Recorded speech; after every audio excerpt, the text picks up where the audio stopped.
bien, bonjour à toutes et à tous. Bienvenue à tous nos amis de France, de Navarre, du monde entier qu'on a parcouru hier avec Madame Poinceau. Le docteur Musselin et moi-même sommes extrêmement honorés d'avoir été sollicités par le trio dirigeant du CDH pour vous parler de l'intérêt des métaux en homéopathie. Notamment dans le cadre de la pollution environnementale chez l'enfant. Notre milieu terrestre se compose de 94 éléments naturels, dont 71 métaux. Certains s'avèrent indispensables au métabolisme, par exemple le fer, pour la constitution de l'hémoglobine, le zinc, qui participe à tous les métabolismes en tant que cofacteur enzymatique, nous nommons ainsi des métalloenzymes. Tous les métaux s'avèrent toxiques en excès, avec une toxicité directe et immédiate en cas d'exposition massive ou une toxicité indirecte et dose dépendante en cas d'intoxication prolongée. Les intoxications sont rarement le fait d'une seule substance. Les métaux toxiques sont le plus souvent associés, ils agissent en synergie.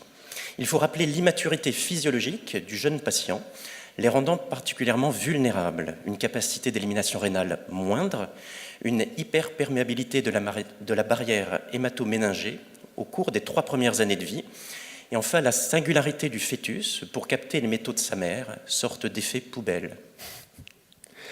5 métaux dominent ce type de pollution. T'as pas zappé. Merci. Donc 3 métaux qui sont l'aluminium, l'arsenic, le chrome, 2 métaux lourds, le mercure, le plomb, et enfin citons 3 métaux précieux dont l'exposition est essentiellement iatrogène, l'or, le platine et l'argent. Alors l'or est utilisé en odontologie et comme vous le savez, les sels d'or sont utilisés en chrysothérapie pour le traitement de pathologies inflammatoires chroniques. Le platine est utilisé lui aussi en odontologie et les sels de platine, comme nous l'ont rappelé hier le docteur Karp et le docteur Chauffru, sont utilisés dans le traitement de pathologies cancéreuses. L'argent, lui, est connu depuis l'Antiquité. Hippocrate déjà décrivait son utilisation, les fleurs d'argent, dans le traitement des ulcères cutanés. On utilise de nos jours encore l'argent pour ses propriétés antibactériennes et cicatrisantes au niveau de la peau. Enfin, en France, jusqu'en 2008, le nitrate d'argent est utilisé en instillation oculaire dans la prévention des endophthalmies gonococciques néonatales.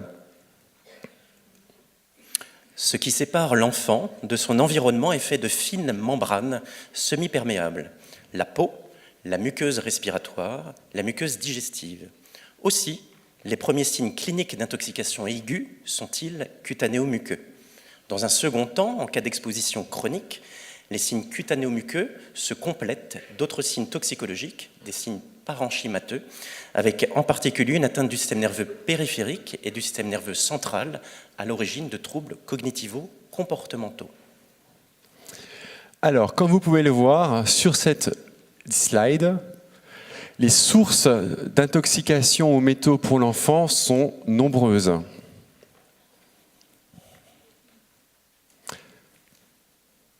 Les images parlent mieux que les mots. Comme vous le voyez sur cette diapositive, les sources d'intoxication aux métaux pour l'enfant interviennent déjà bien avant sa naissance, avec une transmission possible transplacentaire, c'est le fameux effet poubelle dont vous parlait François tout à l'heure, puis transmission intoxication via l'allaitement maternel, rapidement par la vaccination. On peut citer 3 métaux qui sont l'aluminium, le cadmium, le mercure. Intoxication alimentaire avec pollution de toute la chaîne alimentaire, notamment par les métaux lourds. Pollution industrielle de l'air inspiré, mais également de l'eau du robinet. Présence de métaux dans les maquillages pour enfants, présence de métaux dans de nombreux produits cosmétiques ou domestiques, notamment le mercurochrome ou les piles. Il faut éviter que les enfants les avalent. Et enfin, présence de métaux dans de nombreuses fournitures scolaires. Vous voyez qu'il y a donc de multiples sources d'intoxication par de multiples métaux, et cela nous laisse appréhender une toxicité qui est synergique et cumulative de ces métaux chez l'enfant. Alors, tous les métaux sont des polycrestes, c'est-à-dire qu'ils agissent au niveau de nombreuses cibles. Les métaux sont présents dans notre matière médicale. Leur toxicité, que l'on connaît bien, nourrit la première source de la matière médicale, qui est la source, bravo, toxicologique. Le rôle de l'homéopathe alors, le rôle de l'homéopathe est de faire le lien entre les symptômes observés, qui peuvent être évocateurs d'une pathogénésie aux métaux, et l'intoxication réelle, éventuelle, à un métal de l'environnement. Dans sa pratique quotidienne, le médecin homéopathe ne pense pas toujours aux métaux en pédiatrie. Il y pense plus volontiers chez l'adulte, et vous saisissez bien l'intérêt de zincum dans la prise en charge de l'alcoolisme, de plombum pour beaucoup de troubles neurologiques, d'orum pour des troubles vasculaires de l'adulte. Or, chez l'enfant, les métaux s'avèrent aussi utiles et efficaces dans bien des indications dermatologiques, muqueuses, respiratoires, digestives, urogénitales ou encore neurologiques avec les troubles cognitivo-comportementaux. Alors, d'après vous, dans notre matière médicale, combien de métaux sont présents? Combien? 30? D'autres réponses? 15? J'entends pas. 20. Bon. Alors, François? Dans la matière médicale, 26 métaux sont présents avec de multiples cibles tissulaires.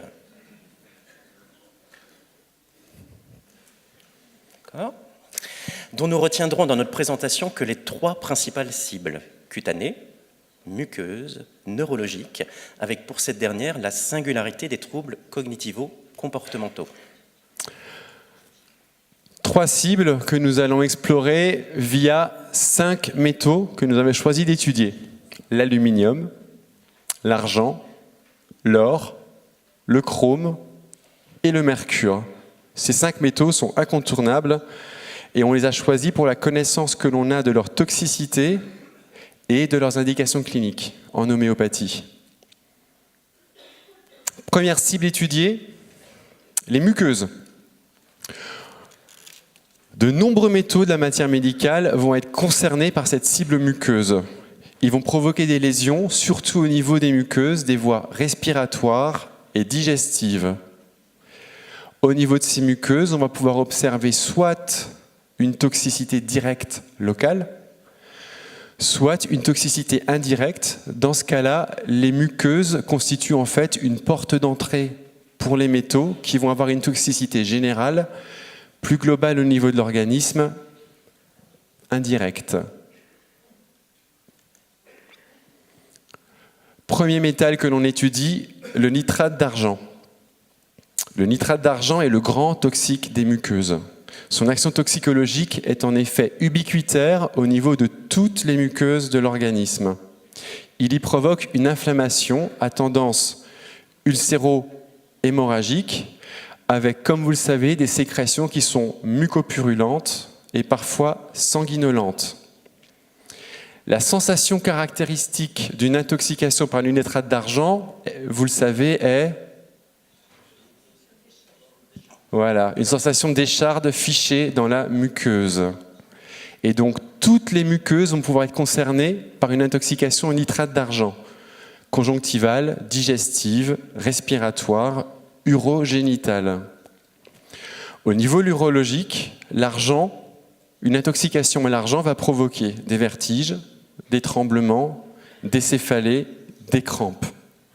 Au niveau comportemental, une intoxication par l'argent va être responsable d'un trac d'anticipation et d'une anxiété avec une précipitation brouillonne. Et donc, quand je décompense sur un mode argentum nitricum, je suis pressé d'avoir terminé ma phrase avant même de l'avoir commencé, avant même d'avoir prononcé le premier mot de ma phrase. Du coup, je cafouille, je bafouille, je merdouille, ainsi soit-je.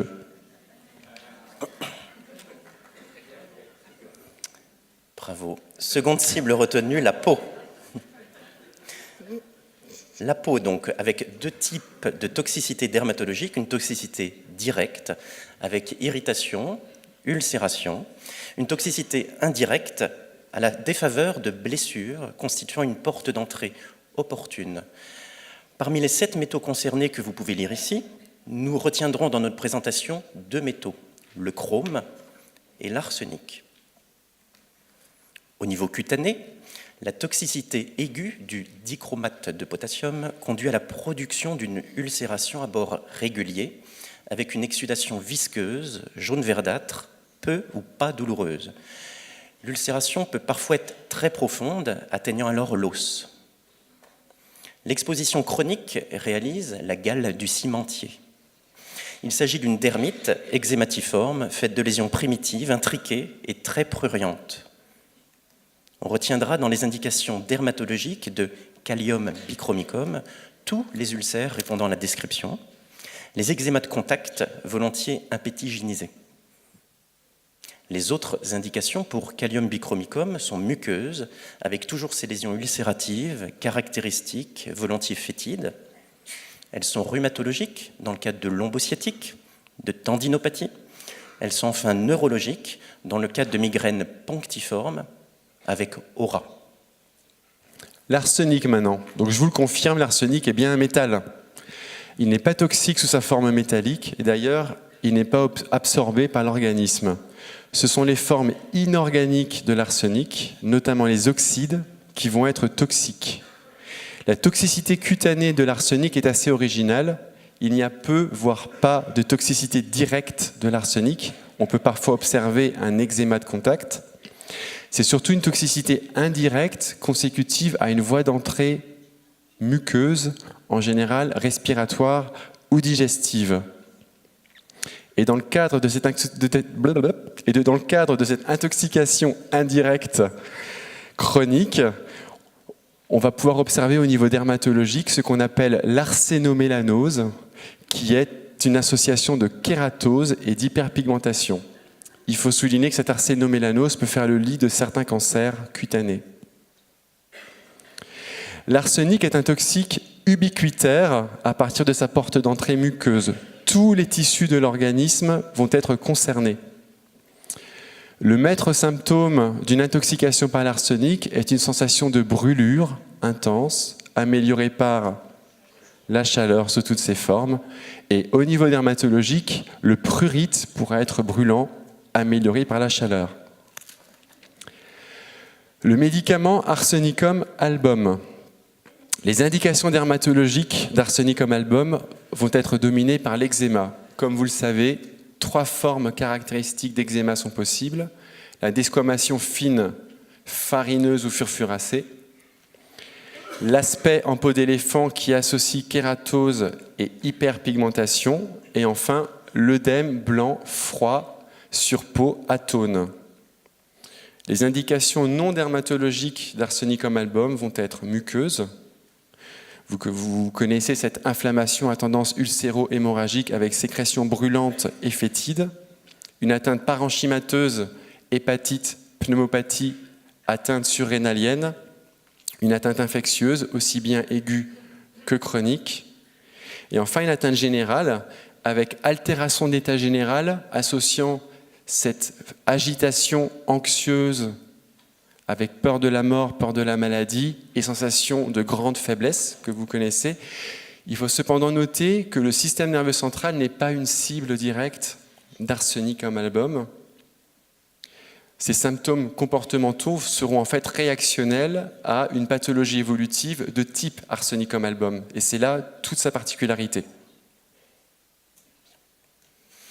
La toxicité neurologique des métaux est une toxicité cumulative qui s'observe au cours d'intoxications chroniques longues. Toutes les voies neuronales sont concernées, la voie motrice, sensitive, sensorielle, avec des conséquences cognitivo-comportementales. Parmi tous les métaux concernés par cette toxicité, nous en avons retenu 3, le plomb, le mercure et l'aluminium. Le plomb. Il s'agit de la toxicité métallique la plus documentée dans les bibliographies. On parle de saturnisme, vous le savez bien. Le tissu le plus sensible à la toxicité au plomb est en effet le tissu nerveux, tant le système nerveux périphérique que le système nerveux central, avec la possibilité chez le très jeune enfant, ou en cas d'intoxication materno-fétale, d'atteintes cognitives graves, avec déficit intellectuel et troubles cognitivo-comportementaux. Les indications neurologiques centrales de Plombum metallicum sont des céphalées, des insomnies, une ataxie, une obnubilation, une commitialité, vous voyez que c'est très vaste, des séquelles d'encéphalopathie avec troubles mnésiques et ralentissement intellectuel. Au niveau du système nerveux périphérique, on prescrira plombum métallicum devant un tableau de polynévrite sensitivo-motrice avec une amyotrophie tout à fait conséquente. Les indications cognitivo-comportementales de plombum métallicum concernent des troubles de la mémoire, des troubles thymiques, du comportement, un déficit intellectuel et des retards d'acquisition. Les indications autres que neurologiques de plombum sont digestives, avec en particulier ces fameuses coliques de plomb, avec une constipation caractéristique, aussi des névrites interstitielles chroniques, et enfin une anémie hémolytique. Le mercure maintenant. La toxicité neurologique du mercure est vraiment bien renseignée, notamment du fait d'activités industrielles minières en Asie, qui donnent à observer de nombreux symptômes sur une vaste population. En cas d'intoxication aiguë, on va observer essentiellement des lésions cutanées et muqueuses. Les maîtres symptômes de cette intoxication aiguë vont être l'inflammation et l'ulcération. C'est l'exposition chronique au mercure qui va être responsable de lésions neurologiques. Ces lésions neurologiques sont en général irréversibles au niveau du cortex tant sensitif que sensoriel et moteur. Les symptômes que l'on va observer vont être d'une part un tremblement de repos, d'action ou d'intention qui en général disparaît pendant le sommeil, est aggravé par les émotions et par le stress, mais aussi des troubles parasthésiques, des crampes. Parfois, on peut observer un tableau choréiforme. On va également observer un parkinsonisme qui, comme vous le savez, associe une rigidité extra-pyramidale, une ataxie, un tremblement de repos et une atteinte de la motricité. Une atteinte sensorielle est possible en cas de transmission materno-fœtale, avec lésions irréversibles auditives et visuelles. Enfin, on va observer des troubles du comportement dans le cadre d'intoxication chronique, associant une agitation, parfois une agressivité, ou un tableau de ralentissement psycho-idéatif qui peut prendre le masque d'une timidité extrême chez l'enfant.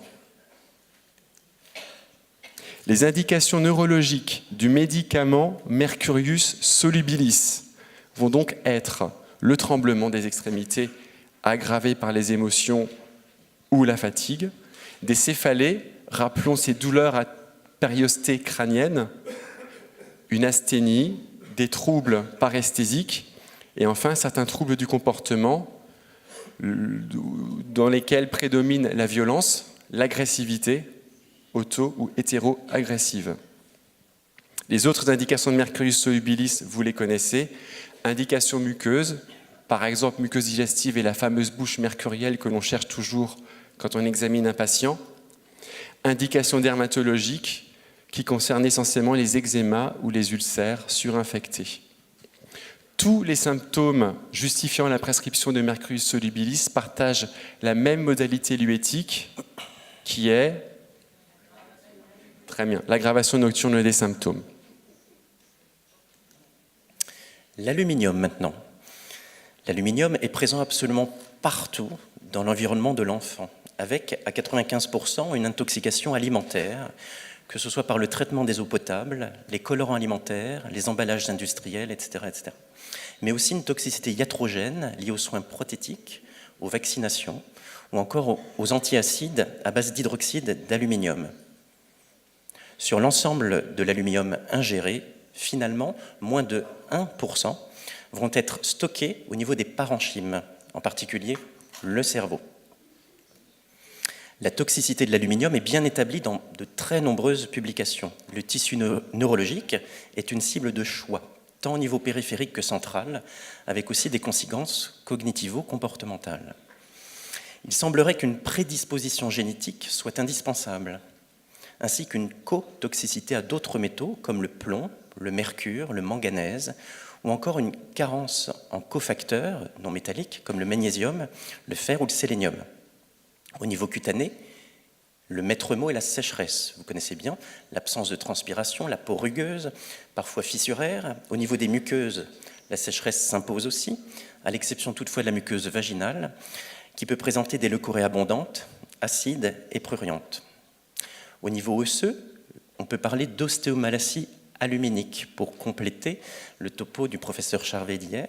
Concernant les autres cibles, retenons en particulier la toxicité bien établie de l'aluminium sur le parenchyme mammaire, avec une toxicité in vitro démontrée sur la cellule de la glande mammaire, et aussi au niveau épidémiologique, une incidence augmentée des cancers du cadran supéro-externe du sein, en fréquence et en précocité chez les femmes utilisatrices de déodorants à base de sel d'aluminium. Les lésions neurologiques liées à l'aluminium sont représentées par une dégénérescence neurocellulaire, avec entre autres des taux importants d'aluminium enregistrés dans l'espace extracellulaire des neurones, sur des biopsies réalisées au niveau des plaques séniles repérées en imagerie. On note aussi la myofascite à macrophages, une sorte de syndrome fibromyalgique, où là aussi des taux d'aluminium sont mesurés sur des biopsies faites au niveau des sites d'injection d'anciennes vaccinations. Enfin, des troubles du spectre autistique observés en expérimentation animale, avec parallèlement des taux intraneuronaux en aluminium très élevés chez des patients autistes décédés, et donc chez qui on a biopsié du tissu cérébral. Des recherches sont en cours, nombreuses, concernant l'étude d'un lien potentiel et probable entre une intoxication aluminique et toutes ces pathologies neurodégénératives. Alumina est un médicament clé de la sénescence ou du vieillissement prématuré. Les indications neurologiques d'Alumina concernent le parkinsonisme, qui associe tremblement, lenteur, marche à petits pas, ataxie, incoordination, amimie, les vertiges, en particulier du vieillard, on s'éloigne du sujet, la paralysie oculomotrice, l'incontinence urinaire d'effort, assez proche de causticome, ou encore des mictions au prix de gros efforts expulsifs au niveau cutané. On pensera à Lumina dans le cadre de lésions sclérodermiformes, eczématiformes, des indications enfin muqueuses d'Alumina, avec les conséquences symptomatiques de la sécheresse, notamment au niveau ophtalmique, avec des kératites, s'inscrivant pourquoi pas dans le cadre d'un syndrome de Gougerot-Jeugren, au niveau digestif, des dyschésies œsophagiennes, des constipations par inertie rectale et des complications sous forme de fissures anales.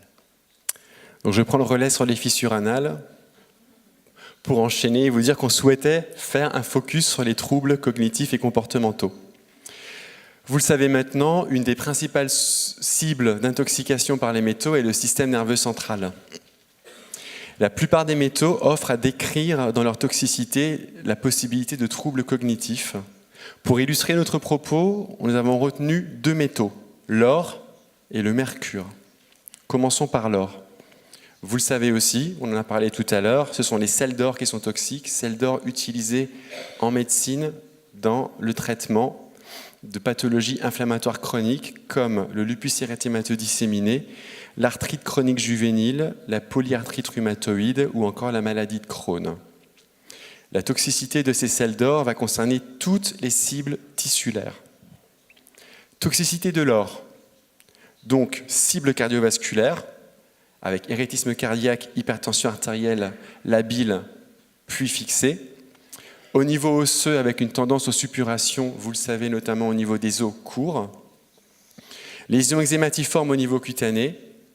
Atteinte des parenchymes, avec notamment atteinte hépatique, avec fibrose, puis cirrhose.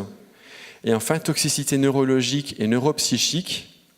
D'un point de vue comportemental, on va observer un tableau évolutif qui va associer dans un premier temps une hyperactivité, une irritabilité, puis progressivement installation d'un syndrome dépressif caractéristique.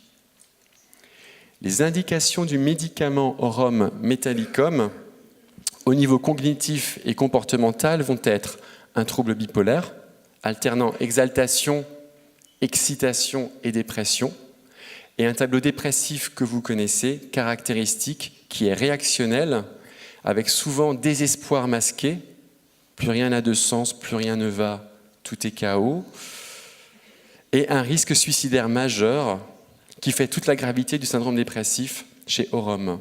Le suicide est souvent violent. Chez l'enfant, on va observer des colères violentes pour des motifs disproportionnés et une susceptibilité exacerbée.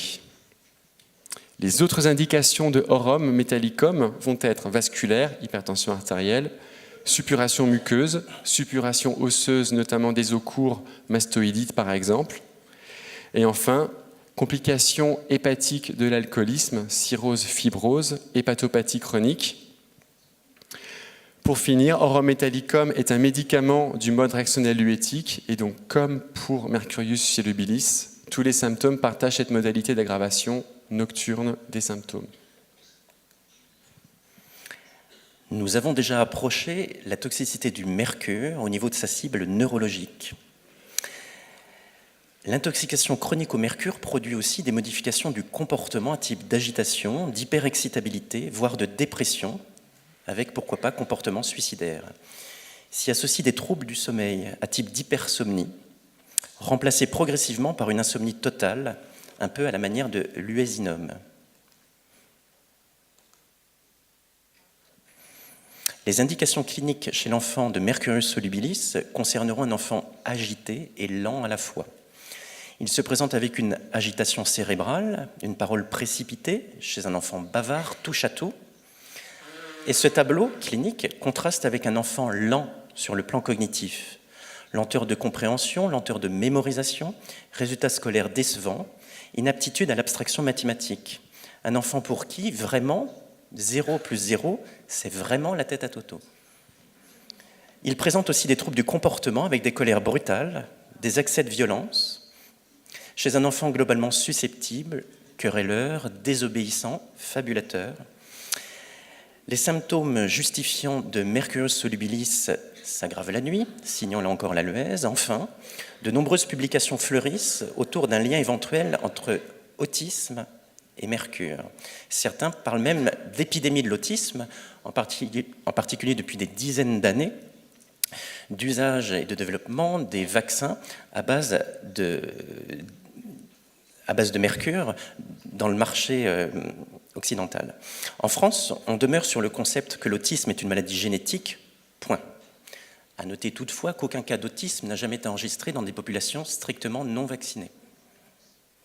Que les choses soient claires, même en présence de très nombreuses controverses sur le sujet, tant dans les publications scientifiques que dans les comptes rendus d'agences sanitaires internationales pas tout à fait d'accord entre elles sur le sujet, on n'a jamais prouvé de lien scientifique entre les troubles du spectre autistique et l'exposition précoce au mercure.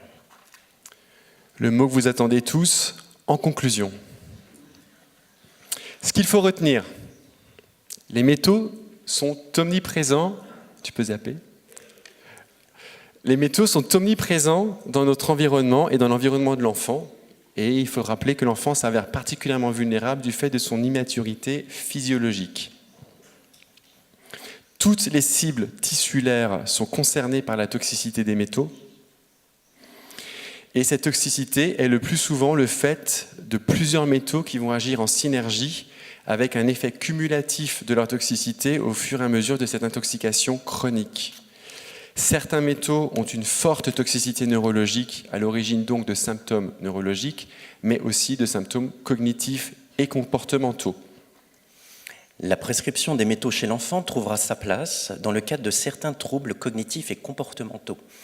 Il s'agit de pathologies émergentes depuis plusieurs décennies de par le monde. Et ces troubles sont inscrits au DSM-5, cher au docteur Voirin, sous le terme troubles neurodéveloppementaux.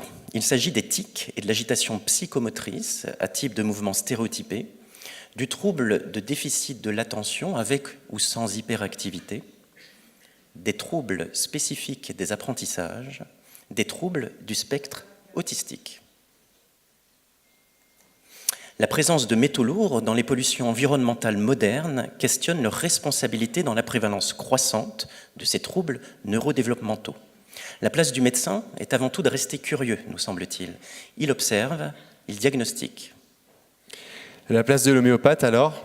La place de l'homéopathe est de donner un sens étiologique à ce qu'il observe, de faire le lien par la loi de la similitude entre l'exposition aux métaux d'une part et des signes cliniques cognitivo-comportementaux qu'il va observer, de poser l'indication du médicament métal homéopathique, d'observer, d'expérimenter l'efficacité de ces médicaments métallo-homéopathiques pour ensuite nourrir et enrichir la matière médicale existante. L'évolution sociologique de notre espèce arrive à un carrefour où la pollution occupe une place importante. L'enfant est la première victime de par sa grande sensibilité. Il est aussi notre avenir. Et parce que l'enfant naît dans un monde pollué et qu'il est déjà exposé à la pollution métallique avant sa naissance, le rôle de l'homéopathe, notre rôle à nous tous, va être de protéger nos jeunes patients par un traitement original et efficient, dans une stratégie d'anticipation. Citons enfin Edgar Morin, penseur de la complexité.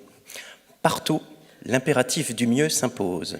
À l'Occident, c'est le mieux, mais moins. Ailleurs, c'est le plus, mais mieux. Je nous souhaite à tous un ailleurs.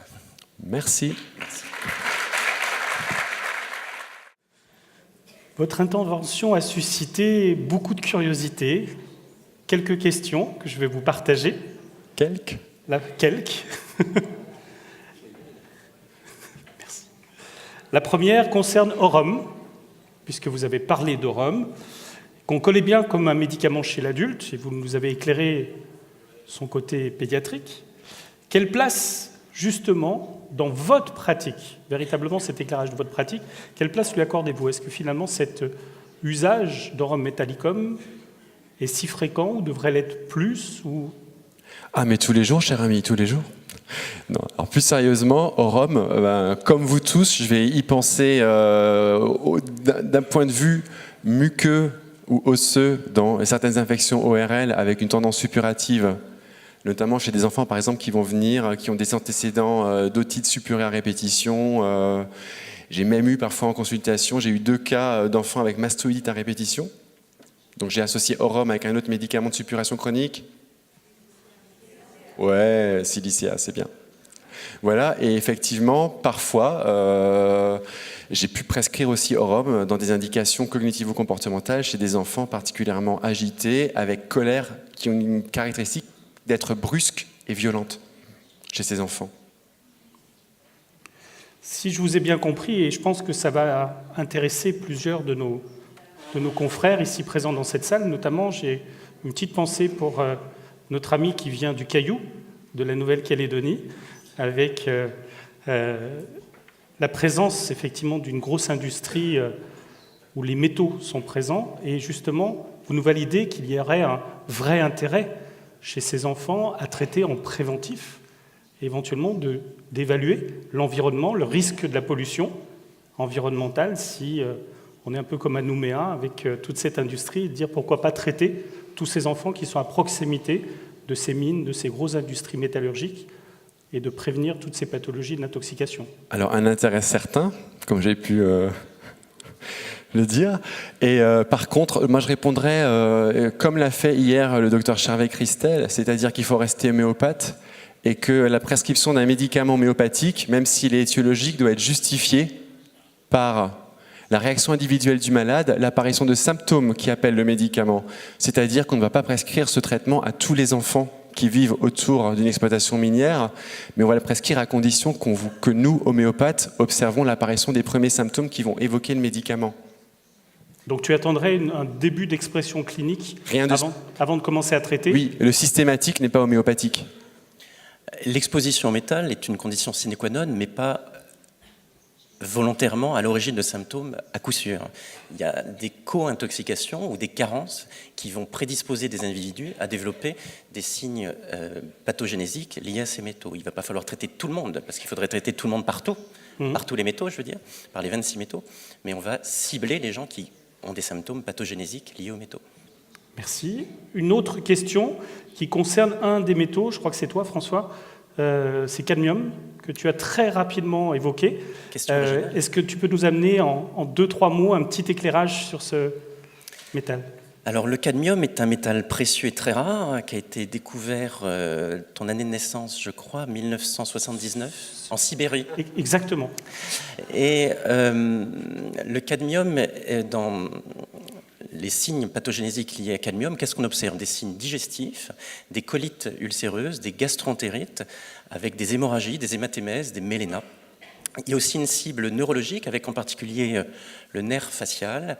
Il y a aussi une cible gonadique, testiculaire, avec une oligospermie. Et donc les indications du médicament qui s'appelle cadmium sulfuricum vont être digestives, avec des gastroentérites graves, avec des hématémèses, des subocclusions, vont être neurologiques, avec en particulier des paralysies faciales virales, et enfin urologiques, avec des accompagnements d'asténospermie ou d'oligospermie chez le jeune, ou moins jeune d'ailleurs. Donc, voilà. Grâce à vous, c'est à nous maintenant d'être attentifs, de bien avoir en tête dans notre pratique cette notion d'impact certain de notre environnement. Et là aussi, nous l'avons vu depuis hier, ça va aller crescendo, hein, avec toutes ces pathologies, vous l'avez cité, émergentes et réémergentes. À nous maintenant d'être attentifs chez nos patients et dès le plus jeune âge. Nous l'avons bien compris grâce à vous. Mais pas de place au pessimisme, place à l'optimisme. L'homéopathie est là pour nous aider à réagir et à mieux vieillir aussi. François, Sébastien, merci à vous. Merci.